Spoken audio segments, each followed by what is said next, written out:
Hi everyone, welcome back to my channel. आज बनाउ सुदूरपश्चिमको famous dish फाडो with डुब्का।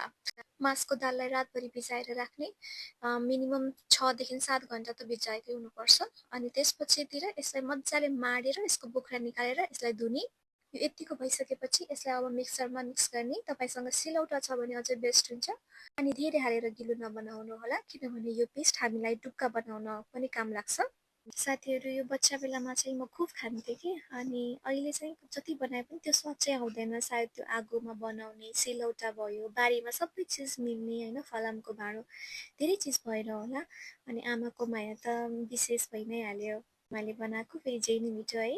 Okay साथीहरू, अब चाहिँ मैले दुईटा छुट्याएँ, एउटा सानो भाँडामा एउटा ठुलो भाँडामा। ठुलो भाँडामा चाहिँ झोल बनाउनलाई जसलाई चाहिँ फाडो भनिन्छ अनि अर्को सानोमा चाहिँ ढुक्का बनाउनलाई हो। तपाईलाई कति पानी हाल्न मन लाग्छ पानी हाल्दै मिक्स गर्दै गर्नु होला। मलाई चाहिँ अब यति भए पुग्छ। अब चाहिँ लागौँ मसला बनाउनतिर। मैले लिए खुर्सानी, धनिया, जीरा, लसुन, अदुवा। तपाईले यो कम बढी तपाई आफ्नो हिसाबले लिन सक्नुहुन्छ। मसला थोरै हालेको भएर सबै साइडमा मुनि गएर बसिरहेछ, राम्रोसँग मिक्स नै भएन। सो म अब यसमा मिक्स गर्दैछु धनिया सो इजी होस् भनेर। साथीहरू अब मसला पनि रेडी भइसक्यो। अब लागौँ पकाउनतिर। यता मैले कराई तताउन राखिसकेँ अनि तातिसकेपछि तेल हालिरहेछु अनि अर्को साइडतिर मैले प्याज काटिसकेँ त्यो टाइममा। अब यो तातिसकेपछि अब यसमा राखौँ जिरा पड्काउँ।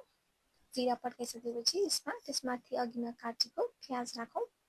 प्याजलाई चाहिँ धेरै नभुट्नु होला किनभनेपछि यसको माथि हामी गहत राख्छौँ अनि सँगसँगै गहत र यो सँगसँगै पाकोस् भनेर एकैचोटि हजुरले प्याज धेरै पाकेपछि हाल्नुभयो भने चाहिँ गहत पाक्न टाइम लाग्छ अनि यो प्याज डढेर कालै हुन्छ नि त, त्यही भएर।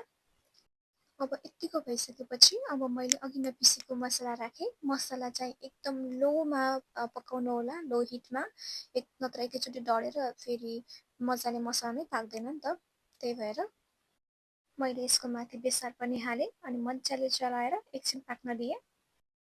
अब मसला पाकिसकेपछि अघि नै बनाएको फाडो मैले यसमा राखेँ अनि मजाले मिक्स गरेँ।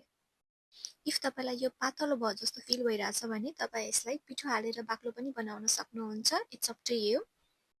अब अघि नै बनाएको पेस्टलाई लिएर यसको माथि सानो सानो बनाउँदै डुब्का हाल्ने। धेरै सानो पनि नबनाउनु होला। अब यो सबै हालिसकेपछि एकछिनसम्म केही नगर्नु होला, 5 मिनेट। त्यसपछि चाहिँ बिस्तारै चलाउनु होला किनकि यो सफ्ट हुन्छ नि त, त्यही भएर बिस्तारै सफ्ट तरिकाले यसलाई चलाउँदै गर्ने। अब यसलाई 20 देखि 25 मिनेटसम्म पकाउनु होला मजाले, तर बीचमा चाहिँ आउँदै यसलाई चलाउँदै गर्नु होला, नत्र यो फाडो चाहिँ भाँडाको तल चाहिँ टाँसिन्छ। सो त्यही भएर चलाउँदै छोड्दै फेरि चलाउँदै गर्दै छोड्दै गर्नु होला।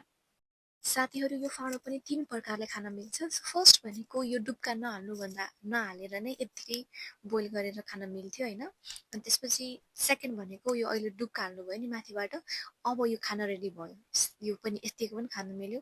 थर्ड भनेको अब यसको माथि तेल अथवा घिउले जेले पनि झाम्दा हुन्छ, त्यसले चाहिँ अझ मिठो हुन्छ। सो 3 प्रकारले खान मिल्छ। मैले चाहिँ तेल र घिउ दुइटै मिक्स गरेँ। त्यसमा खुर्सानी र मेथी हालेर पड्काएँ अनि झाने। गाइस मेरो जस्तो चाहिँ नगर्नु होला, म चाहिँ नुन हाल्न नै बिर्सेँ। सो म नुन हाल्दैछु अब। त्यसपछि कागती हाल्नु होला स्वाद अनुसार अनि त्यसपछि धनिया। अब हाम्रो फाडो विथ डुब्का रेडी टु इट। साथीहरू जानुभन्दा अगाडि please do not forget to like, share, and if you haven't subscribed my channel, subscribe the channel for more videos. Bye.